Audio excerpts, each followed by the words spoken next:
بسم اللہ الرحمن الرحیم۔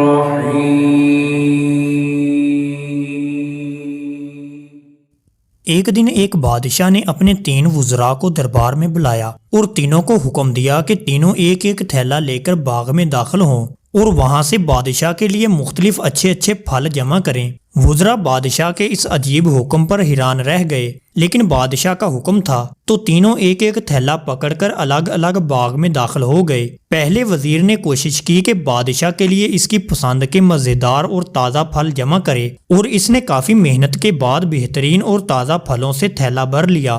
دوسرے وزیر نے خیال کیا کہ بادشاہ ایک ایک پھل کا خود تو جائزہ نہیں لے گا کہ کیسا ہے، اور نہ ہی پھلوں میں فرق دیکھے گا، اس لیے اس نے بغیر فرق دیکھے جلدی ہر قسم کے تازہ اور کچے اور گلے سڑے پھلوں سے اپنا تھیلا بھر لیا۔ تیسرے وزیر نے سوچا کہ بادشاہ کی توجہ صرف تھیلے کے بھرنے پر ہوگی، اس کے اندر کیا ہے اسے بادشاہ نہیں دیکھے گا۔ یہی سوچ کر وزیر نے تھیلے میں گھاس بھوس اور پتے بھر لیے اور محنت سے بچ گیا اور وقت بچایا۔ دوسرے دن بادشاہ نے تینوں وزراء کو اپنے تھیلوں سمیت دربار میں حاضر ہونے کا حکم دیا۔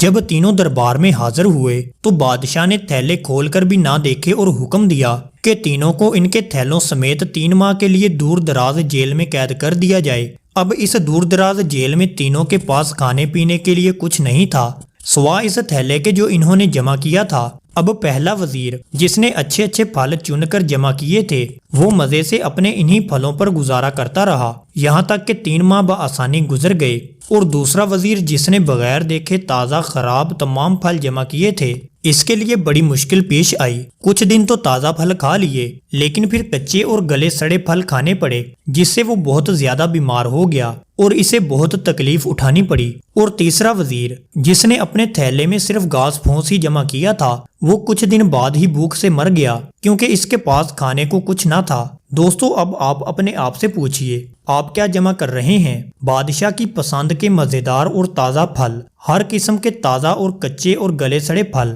یا صرف گھاس پھوس اور پتے؟ آپ اس وقت اس باغ دنیا میں ہیں جہاں سے آپ چاہیں تو بادشاہ یعنی اللہ تعالیٰ کی پسند کے مزیدار اور تازہ پھل یعنی نیک اعمال اپنے لیے جمع کریں، اور چاہیں تو صرف گھاس پھوس اور پتے یعنی خراب اعمال۔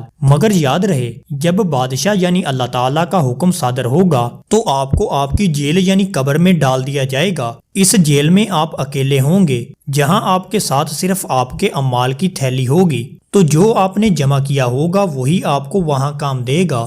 اللہ تعالیٰ سے دعا ہے کہ اللہ تعالیٰ ہمیں نیک اعمال کرنے کی توفیق عطا فرمائے، آمین یا رب العالمین۔